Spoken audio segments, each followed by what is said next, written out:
At the end of the day, it is your duty and your responsibility to do as much research as you can on what interests you and make the decision accordingly based on what works for you the best. So there's gonna be some shots fired.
How's it going, guys? It's the Peruvian Trucker back with another video. I'm coming at you from home. As you saw in the intro, I just mounted my bike. I'm gonna go biking. It is around 10 o'clock in the morning. I'm off to a late start today, but we're gonna get through it. And what we're gonna focus on today is to answer the age-long question: company driver, lease driver, owner-operator. Which is best for you? Now, before we get into it, I'm going to go to Publix real quick. And I'm going to get a Pub Sub to get my day going. Let's get to it, guys.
Okay, guys, so before we get to comparing company driver, lease driver, and owner operator, there's a couple of disclaimers. The first one is that from the beginning of my trucking career, I've only been working at Prime. I got my CDL through Prime and I trained through Prime, and I didn't even become a company driver at Prime. I went straight from being a trainee to being a lease driver, or a lease operator, if you would call it. That is the first disclaimer. So all the information that I'm going to provide regarding company driving and owner operator will be purely from research and from what I've heard. At the end of the day, it is your duty and your responsibility to do as much research as you can on what interests you and make the decision accordingly based on what works for you the best. So if I had to break this down in a simple way, a company driver is a company employee. They get paid a rate per mile and they get benefits as an employee of the company. A lease operator is an independent contractor that provides service to a company. In this case, we're going to use Prime as an example. But technically, if you're a lease operator, you are able to lease or rent the equipment and provide your services with that equipment to a company that will take you. In the case of Prime and Success Leasing, the way that it works as seamless or as effortless is that you would lease through Success Leasing and you will lease exclusively to Prime. You're not required to lease exclusively to Prime, but there are some benefits that come with doing that. And then there's the owner operator, and the owner operator is the person that owns their equipment and owns their authority.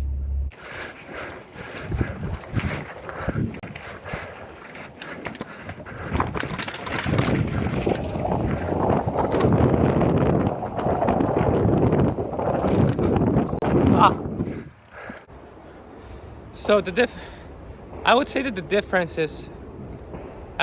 difference between how much you can make as a company driver and if you work all your way up to a full-fledged owner-operator can be massive, or it can be slim depending on the company that you end up working for, and the loads that you may get as an owner-operator. You know, as company drivers, they get paid per mile, a rate per mile, and those range from 55 cents in companies like Prime, for example, to in some cases 80 cents. That's what I've heard. That's the highest that I've heard, but I wouldn't be surprised if there's some company out there that maybe pays a little bit more. I'm not saying that's the case. I'm just saying that I could see that. So what I'm going to do is I'm going to use a load as an example to kind of illustrate the differences between the pay. By the way, I'm near a shooting range. It's on the other side of this lake. So there's going to be some shots fired. But as opposed to the shots fired in the comments. But okay, so we're going to use a load as an example, which is going to be a $5,000 load for 2,500 miles, right? Which is a rate of $2 a mile. Now, if you're a company driver, you're going to get paid a standard rate, which is, let's use an example of 55 cents per mile as a company driver. So you're going to run that load.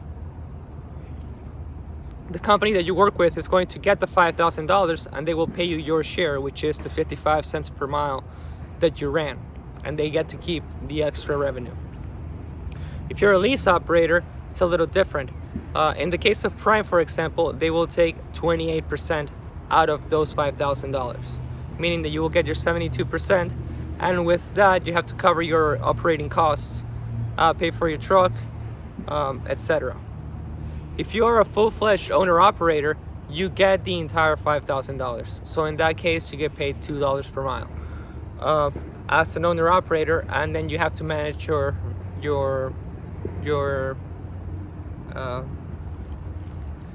revenue, and manage your costs and see if it's viable for you.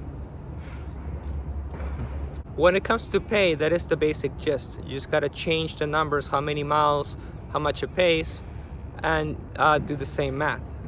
But I honestly don't want to focus as much on the money. What I want to focus on is on what would be the benefits, whether on paper or in your personal life, that come with each one of those options. For some people, medical benefits, for example, are important. And they may look at being a company driver as a benefit because of the benefits that comes with retirement, medical, health insurance, etc.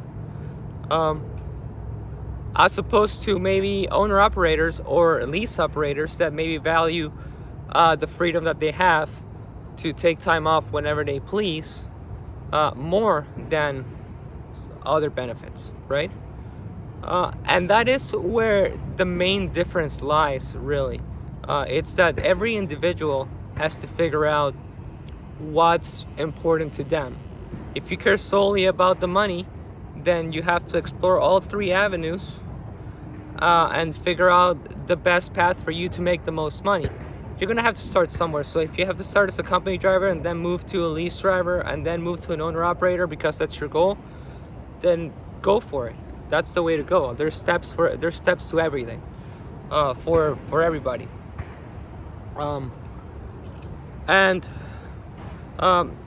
But for a lot of people, that is not the priority. for a lot of people, the freedom of being home whenever they want, to be able to call their fleet manager or their company, or just decide to shut down their business tomorrow for 2 weeks or however long they please, that is more important to them. And they find ways to work all the other stuff, like health insurance, again, around that, you know?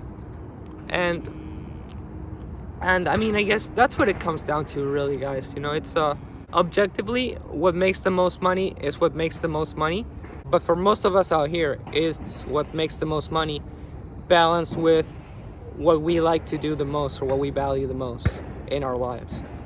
Now, my personal opinion is that being a lease driver or even a lease purchase operator, it's a good middle ground between being a full-fledged owner-operator and a company driver. You get some of the benefits of owning or sort of owning your own equipment. You get paid a little bit more than a company driver, and have some of the responsibilities of an owner-operator, but not all of them. And you get 72% of what every load pays. Now, if you as an individual assess your situation and decide that that extra 28% that you're not making, it's worth the extra work, getting your own authority, talking to brokers, and dealing with all the other stuff, then you know that's an assessment that you have to make individually and figure out what's best for you. Personally, for me, I am comfortable where I'm at, making semi-consistent money. Prime is a good company that provides a level of security, in my opinion. And I'm not gonna say that I happily give up that 28%, but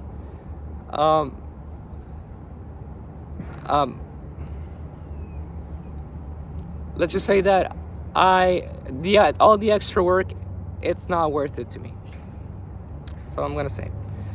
But once again, you are free to disagree. At the end of the day, you are free to operate and run your life how you choose and how it benefits you the best. Feel free to comment in the comments. Let me know what you think. If you want to reach out, my email is also always in that description.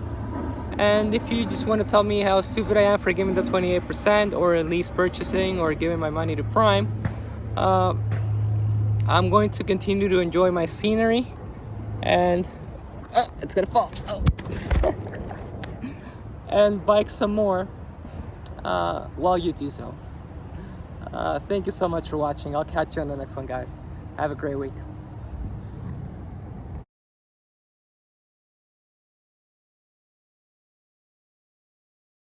I forgot that we're coming up on November. So the turkey cranberry sub is the seasonal sub that they have, and it is probably my favorite sub that they make, but they only make it around the holidays, around Thanksgiving. So I got one. Ideally, I was gonna get an ultimate, which is basically ham, turkey, and roast beef from Boar's Head.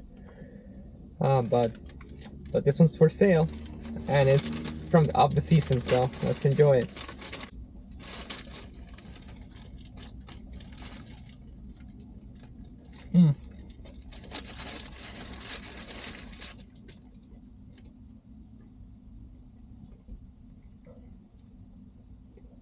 The mustard's gotta go.